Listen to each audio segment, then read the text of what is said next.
But I remember thinking to myself, when I grow up, I'm going to buy the first tomato I see. I'm going to have a life where I can purchase the first tomato at the first stand just because I like the tomato, not care what the price is.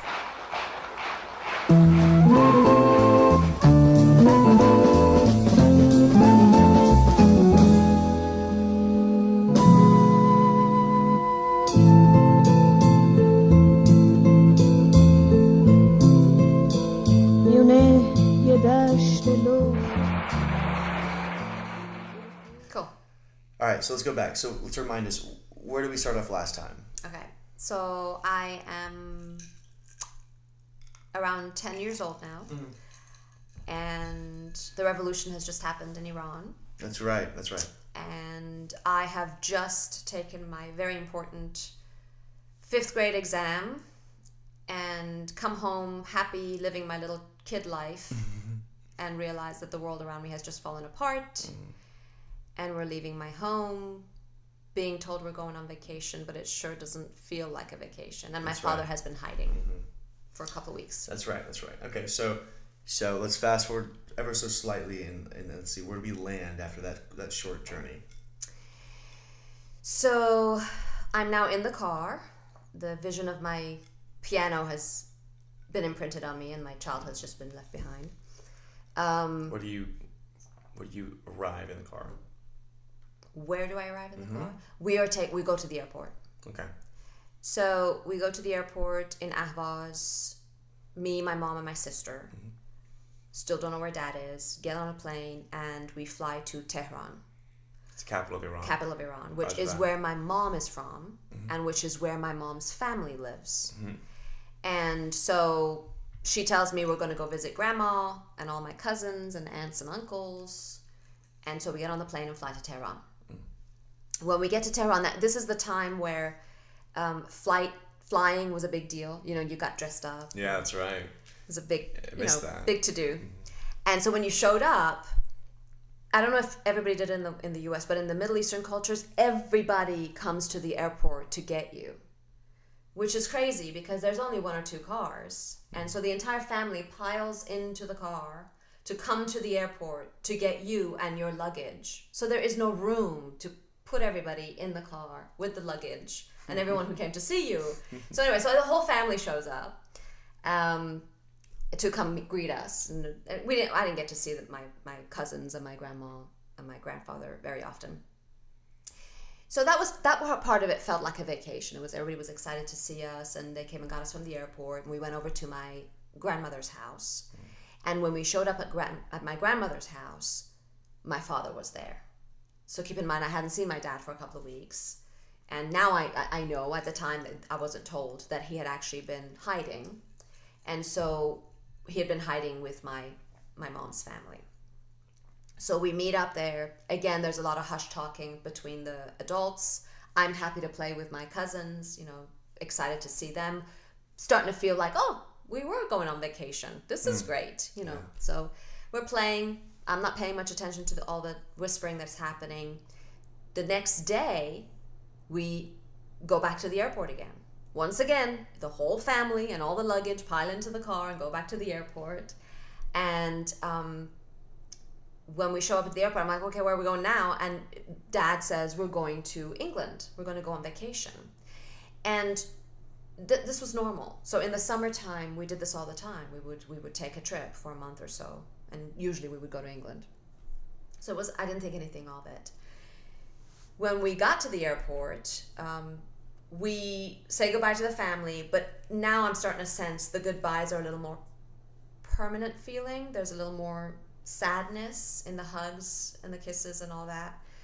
And we go through, and in a lot of countries, but specifically in Iran at the time, you go through customs as you leave the country. Here in the US, you only go through customs when you enter the country. So when you're exiting, they actually search your luggage. So we're going through, and they open the bags, and they search the luggage, and they pull out 2 grocery bags full of jewelry out of one of the suitcases. And my father looks over at my mom with this death, if looks could kill. I mean, it was just this, what have you done stare. Yeah. And she's going, what? You know, I mean, if we're going to leave and I don't know when I'm going to come back, I'm taking my jewelry with me. Well, the customs officer says, you can't leave the country with this. So either I confiscate it or you have to give it to someone. Well, did anybody come with you to the airport? Did anybody come with you to the airport? We have like 12 family members still standing there waving at us. So they literally give me the bags of jewelry, and to kind of try to explain this isn't something that's very unusual. In the Middle Eastern culture, gifts are usually jewelry. So it wasn't like we were super, super wealthy people. I mean, we were pretty comfortable, but this is normal. So throughout your life as a child, anytime somebody gives you a gift, it's usually a piece of jewelry. So think about how much jewelry over the time my mom had. How heavy was that? Pretty heavy. I mean, I would say probably, I don't know, to guess, 5 or 10 pounds in each bag, you know, that I was carrying. And that's a lot for gold and, you know, whatever gemstones were in there. So they give me the bags, and I can see my grandma, you know, kind of stuck against the glass, just watching. And as an adult, now I look back and I think of that moment where mom grabbing onto the jewelry was mom holding on to her life as she knew it. Yeah. And my grandma stuck at the window and not leaving, even though everybody else wanted to go, was her holding on to her daughter for as long as she could, until she couldn't see her anymore. Because we didn't know. Now I realize that. I didn't realize that at the time. When we were ever going to be able to see each other, if we were ever going to be able to see each other again. So I run over and I give the bags over to them, and they hold on to them when we get back. I come back to the customs section, and they send us through. There's a list of names. When they close the bags, they go through the list of names, and if my dad's name had been on that list, we wouldn't have been allowed to leave the country, or worse, he would have been immediately arrested and taken to Evin, which is the... And who would be on that list? So this is the thing. It was a very random list. So the list would be people that were politically charged, people who had upset some... Because there's a lot of corruption there, too. Yeah. So some official was upset at somebody, or some people who were well off, people who were wealthy were not allowed to leave the country because they were... Well, so that... I wonder, you said it wasn't a big deal to have that kind of jewelry. Yeah. But it's not insignificant because of that reason. You don't want to give any reason for them to wonder, how much money do you have? Exactly. So let's not leave that out. Exactly. Yeah. So we've talked about this, right? During a revolution, all laws and logic are out the window, right? Dad was in hiding because people he had failed were after him, right? In university. So there's no rhyme or reason. His name could have been on that list for any reason. Mm-hmm. So the fight that happened between my mom and dad after we made it through customs and they didn't find his name on the list was this exact thing, where he goes, do you not understand what could have possibly happened to us by simply, exactly to your point, having these bags of jewelry, making someone go, if this is just what they carry on vacation, what could they possibly have? And what might we have missed? Exactly. I can already feel that argument right now. Oh my gosh. It was intense. It was, it was one of those moments where I'm sitting there watching them thinking, oh my God, this is not good. And it's interesting, mom and dad are very, very different in their approach in life. Mom is a very emotional, very romantic, feeling person. Dad is a very logical person. Everything is based on logic and thought and rational conversation. So this argument wasn't going to go anywhere, because he is going from do you realize you put our lives in danger? She's going, but this is my life and I don't know if I'll ever be able to come back to it. I was just grabbing onto whatever I could to take with me. Neither one was ever going to meet in the middle, So it was an interesting conversation to hear. We make it on the plane, and Dad had gotten first class tickets. So keep in mind, we're in the era of you get dressed up to go on a plane and you eat with regular china plates and knives and forks, and you get a meal on the plane. And drinks? And drinks, yeah. At the time. People are smoking on the plane? People are smoking on the Fuck plane. Yeah. There's a smoking section. This is back when there was a smoking section. Yes. And so, yeah, and on top of that, we're in first class. And she goes, you got first class? And he goes, well, if we're going to go out in style. So Pops has got Dad, it. yeah. Good for him. So exactly. So we we're on the plane, and I remember, again, this is just vibes that you're picking up. The plane takes off, and there's this, you can feel them hold their breath. This is real. Right? So the plane takes off, and it's almost like, I want to say, he held his breath until, and back then they would say, you have now left Iran airspace, you know, or when you would come They still in. do that. Do they still do that? They do.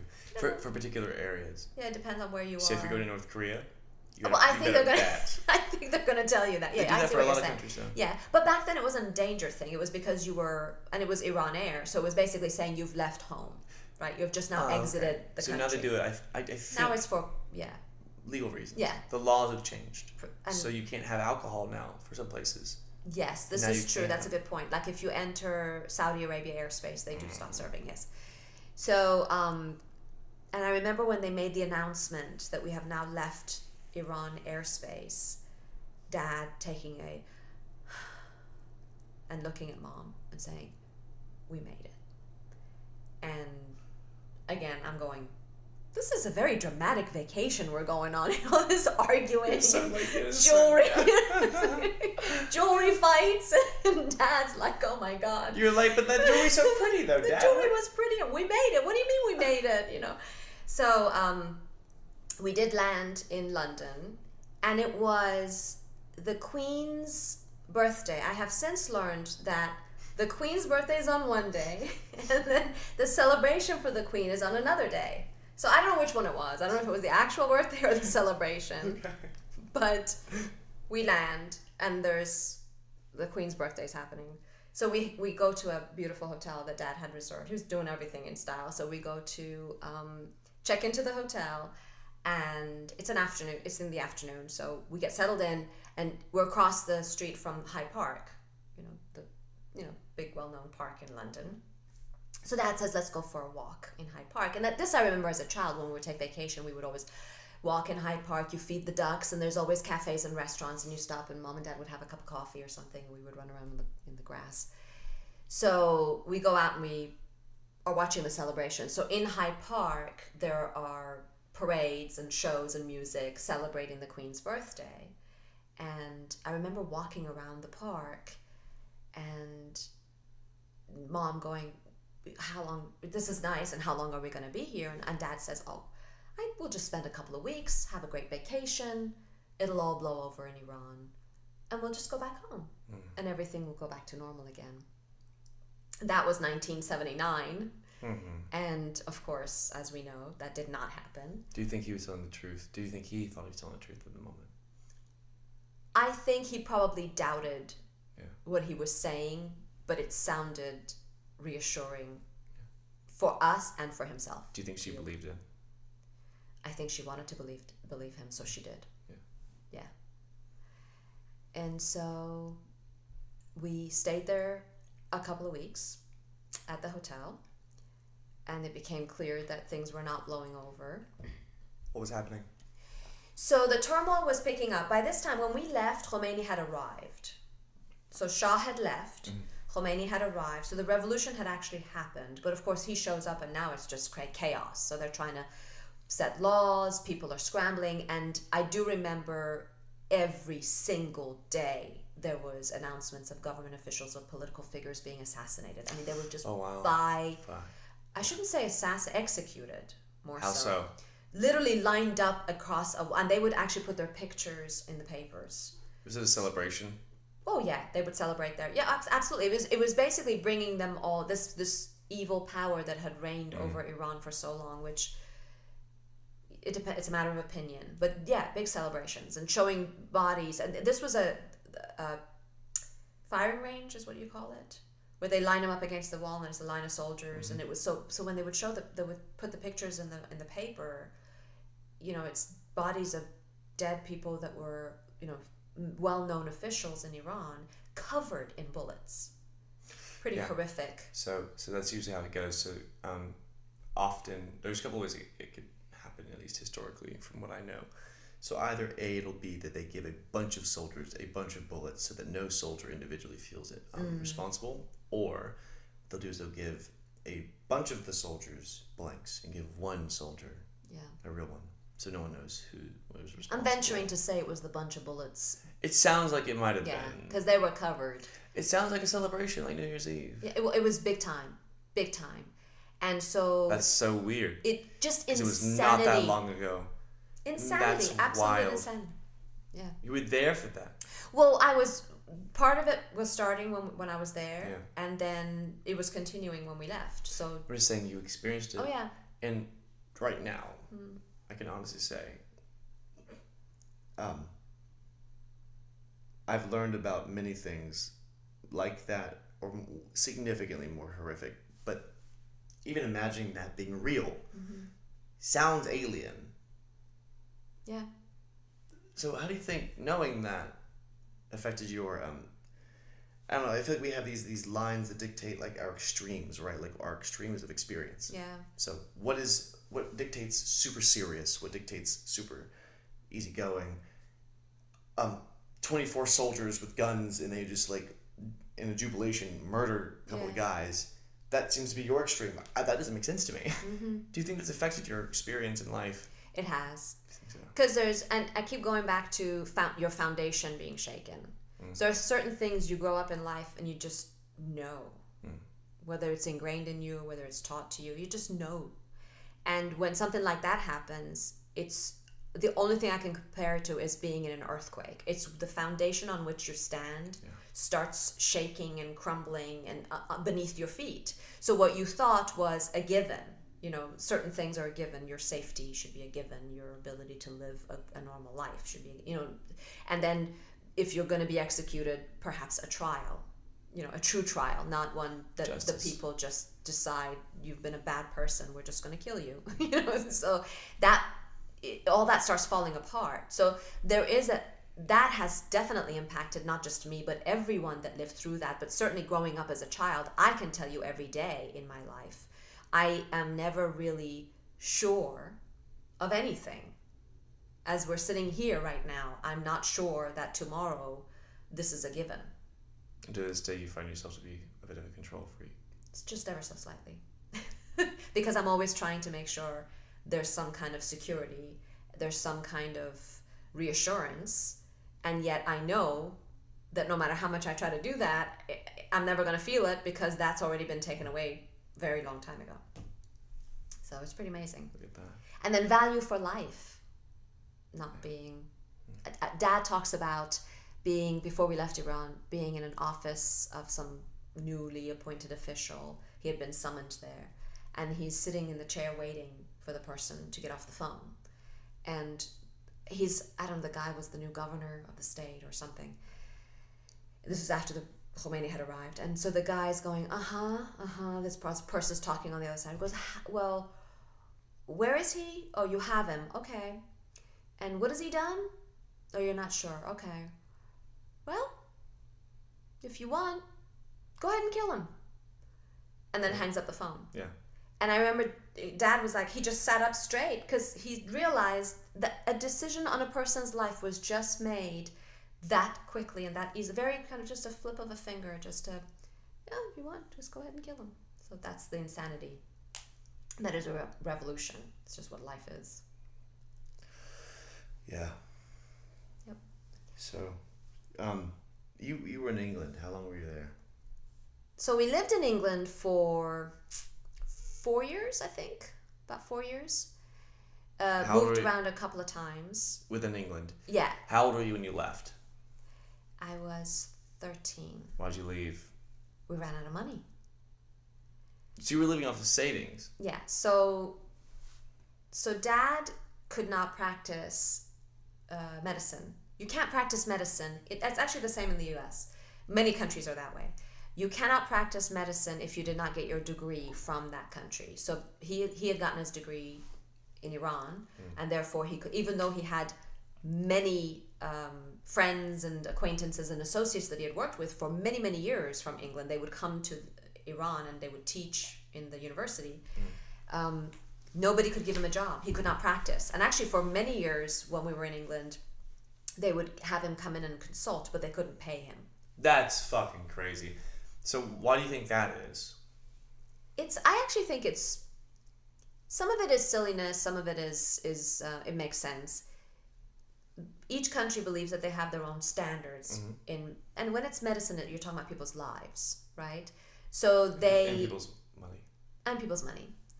But back then it was more money. It's always been a business, but I just feel like medicine was so different back then. It was much more about. Really? Yeah, I think it's become much more of a business nowadays. That's a whole other discussion. But yeah. So he would do what he had to do, and he would keep himself busy for the first year or so, and then depression set in, and I mean he was still busy but not as active on the medical side. But there was no money, so we were literally living. So the other thing that you'll have to think about is the foresight that my dad had to have saved so much money out of the country to be able to sustain, because we stayed in the hotel for a couple of days, but then it was kind of like, okay, we got to go get a place. Yeah. We're not going anywhere. Yeah. So to have us in an apartment and then a house, and I went to a private school. He put me in a private school. In England? In England. My Is sister that was foresight? So to me, that's amazing. Well, in England, I mean, I have no idea what the educational system's like, so what was the other option? Public school, but I don't know if I couldn't go to private school, if I couldn't go to public school because we weren't, but my sister did. My sister went because she was little, so they had initially they had her in daycare, and then she went to kindergarten, as we stayed longer. But I was in private school from the very beginning. So think about how long we lived off of my dad's savings. With me in private school, with him, like I said, the first thing was we moved into an apartment, and that's actually part of my growing up, my experience in life. As far as you think about the life that we were talking about, I was set for life, very comfortable life in Iran, servants, upper middle class. The expectation was eventually I was going to go to college and graduate, and some amazing rich family's son was going to propose, and I was going to get married, and I was going to have 2.5 children. Right? It was all going to be programmed, right? And two healthy ones, one silver. One half, kind of. And here I am trying to figure out where I fit in. How long are we here for? I go to school, I go to private school. There are other Iranian kids in the school, but they're telling us we can't speak Farsi with each other. We have to speak English. Who's saying that? The teachers, because they're trying to, it's an English school, so they're trying to teach us just to be fluent. I'd learned English since I was a little kid, but using it regularly was a challenge.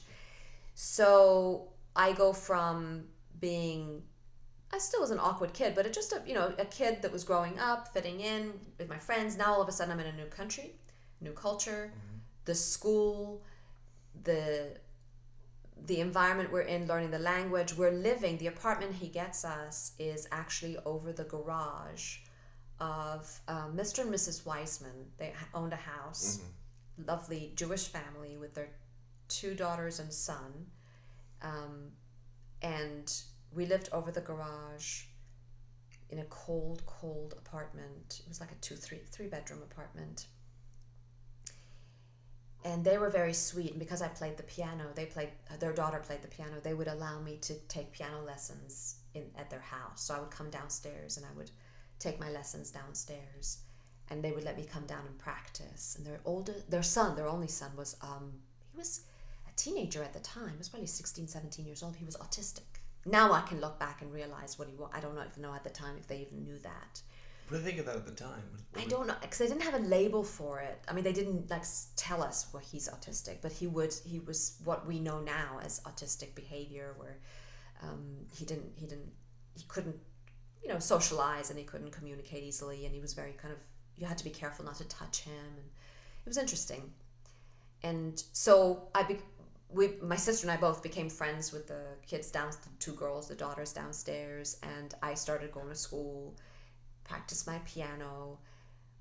And it was interesting because Mom was in this alternate universe. You'd come in and Mom would have music playing, and she would sing, and she would be cooking, and there was this facade of everything is wonderful.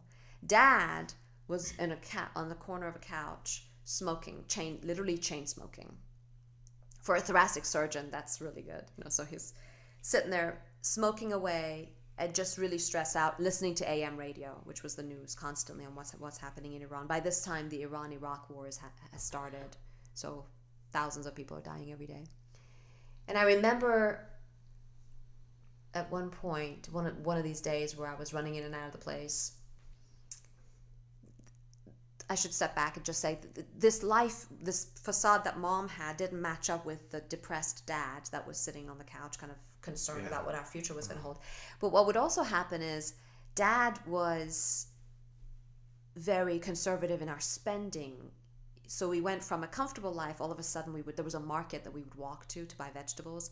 And one of the things I remember him doing was he would tell me, okay, we're going to walk up and we need tomatoes, for example, today. So we're going to go walk up and down the market, and for every stand that has tomatoes, we're going to remember what the price is. But we're going to remember the lowest price.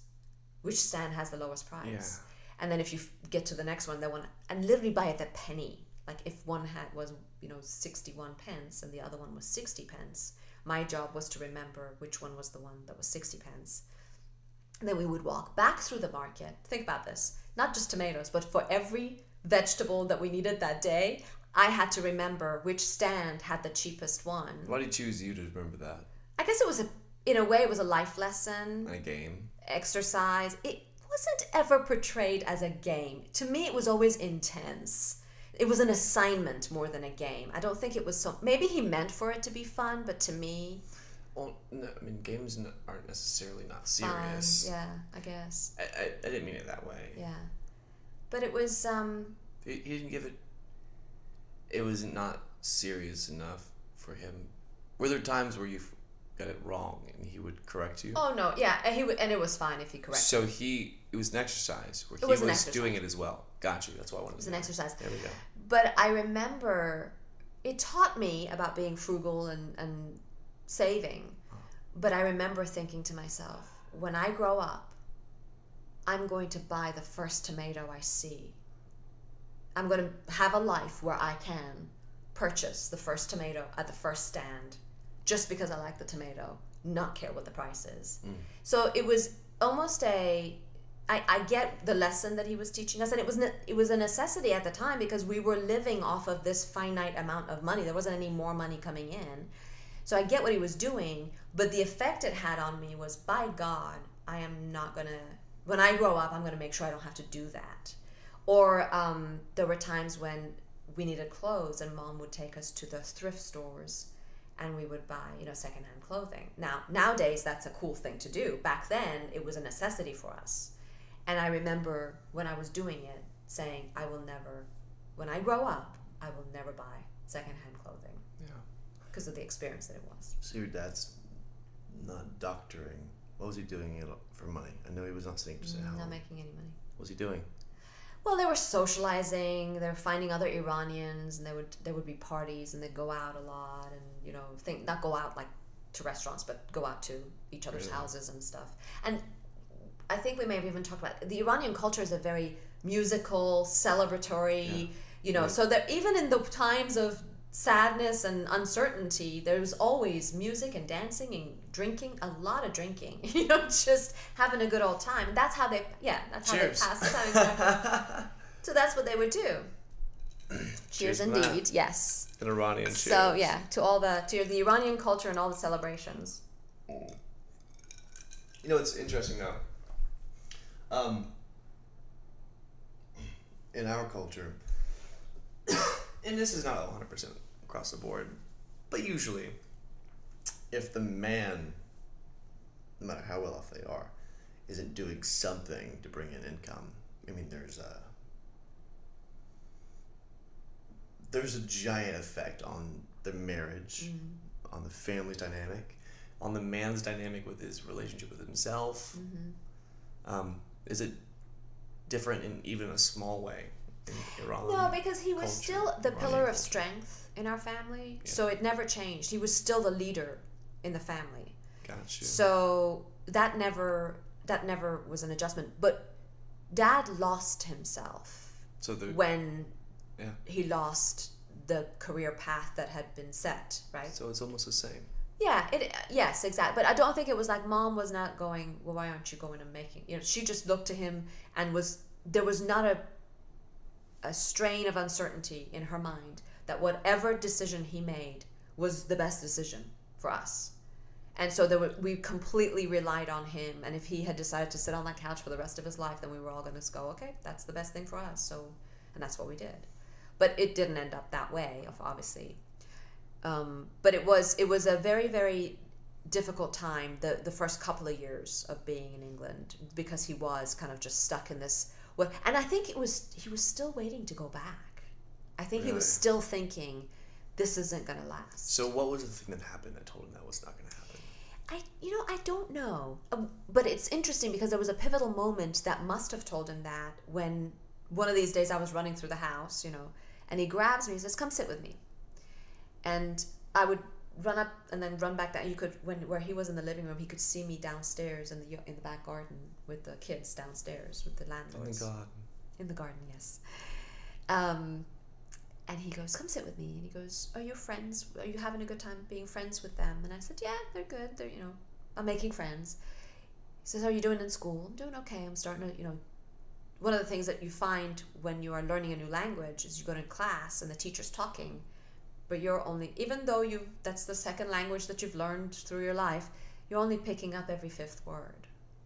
So it's one thing to sit in a class and learn what people are saying, what your teacher's teaching you. It's a whole other thing where not only are you trying to learn what the teacher's teaching, but you're actually working at even understanding what the teacher is saying. So you're trying to figure out, okay, what is she? Every word, right now when I speak English, I don't translate it in Farsi in my mind. When you start speaking a different language, every word you're actually translating back into your main language. Anyway, all that to say that he goes, it looks like we're going to be here a while. So he says, I want you to really go out there and become like them. He's pointing at the girls downstairs and he goes, you be like them and you need to learn their way and you need to become one of them because it looks like we're going to be here and this is going to be a life. How old were you? Let's figure this out. So I was by this time 11 or You're 11 years old. 11 probably. What year is that? 80. 1980. 79, 80. Yeah, 80 probably. Yeah. So I would be 12, sorry. 11, 12? Yeah. 1980-ish. Yeah. So in 1980, reaching back, what was going on in Iran? So Iran was in the Iran-Iraq war. Khomeini had been put in place. The women had been told they now have to cover up. Think about the Iran of the 60s and the 70s with the mini skirts and Western the culture. Total Western, yeah. And here the women were now covered up. You were not allowed to go out uncovered. Laws were being put into place about if you go into a restaurant, if you're a married couple, you can sit in an area, but if you're not married, the women have to sit on one side of the restaurant and the men have to sit on the other side of the restaurant. There can be no public contact between men and women. You can't hold hands or, It's interesting people would choose that. After having seen the other option, people would choose that. It's not what you choose, it was what was enforced in them. No. The revolution was a choice. Which was, I understand to the extent, so like there was a volatile sort of, like today in America, there's this, make America great again.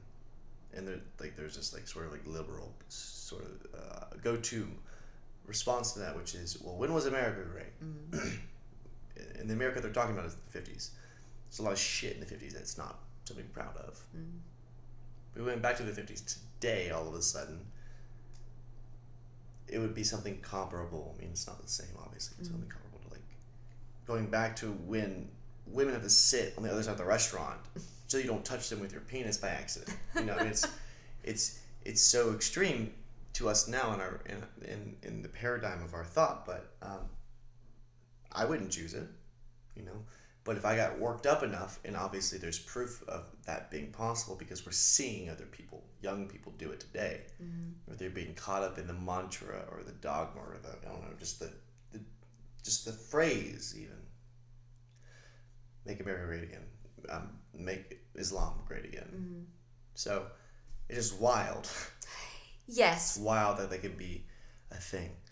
And it was, but I don't want to give the impression that the law was passed and everybody just went, yeah, that's a great law, let's do it. I don't think you are. Yeah. But it was. You are correct that for people to even willingly go down that path, which, again, I don't pretend to know everybody's viewpoint and understand it, but in my viewpoint, it was such a backward leap.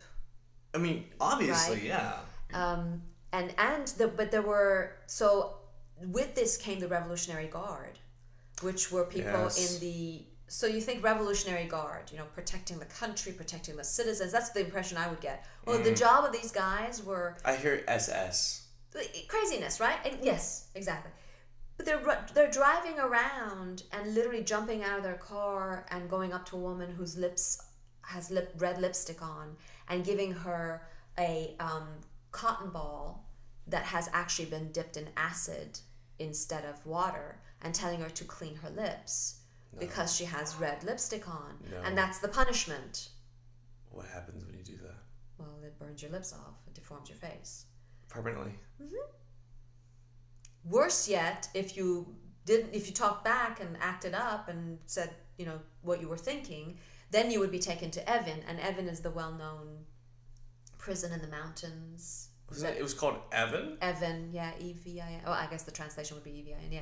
Where people were tortured. So political prisoners were taken there. And the Shah, it was an active prison when the Shah was in power, so I'm not going to, take one side, not the other. But so it was already... So it was already in place, but it was used continually afterwards too. But you would have political prisoners, true criminals in there, and the woman whose lips were red and talked back when she was walking down the street. It just sheer insanity. So that's what's happening in Iran while we're trying to figure out what we're going to do. So your dad realizes, oh yeah, we ain't going back. Yeah, I think that was the moment where he was telling me that I need to immerse myself into this new culture. Pivotal. He gave up on his own culture in that moment. Well, he didn't give up on our culture, but he gave up on the thought, on the hope of returning. You know what I mean? Because our culture, actually, you'll find as I continue the stories that our culture played a very critical part in our lives forever. And That's probably the wrong word. I'm sorry. Yeah, no, I understand. I understand what you meant though. And it was this conversation that he and I had was the beginning of a fork in the road between my dad and I. Because I took him fully seriously when he said that. Yeah. And I started down the path of becoming a Western girl. And he didn't realize that I was going to take what he said so literally. And so that was probably the grounds for a lot of misalignment in our views, in the future. Quickly. Now that that's happened, where does this take us? Where do you end up right after that? Where do you go? At that moment when next? I had the conversation with him? Where do you go next? Where do you find yourself after that? So after that, at some point, I don't know why, they decided that we were going to leave that apartment. And go where? And we went to East Croydon, which is a town outside of London. And a new town, like they actually bought a townhomes. This all goes to that. He had decided that we're not going back anytime soon. Yeah. So they actually bought a townhome. We moved to East Croydon. I moved to a different private school, all-girls school again. And life became a little bit better because it was a lot more... It's funny, my memories of this apartment are gray and foggy. But moving to East Croydon, it becomes... My memories, the pictures in my mind are sunny and colorful. So somehow something changed there where life became, maybe because it was a decision that we're staying, so therefore we're going to live, whereas in the apartment we're almost on hold. It was a purgatory. Yes. Gotcha. Very perfectly said, cool. yes. I think it's a good place to leave it. Awesome. Okay. Until next time. Cheers.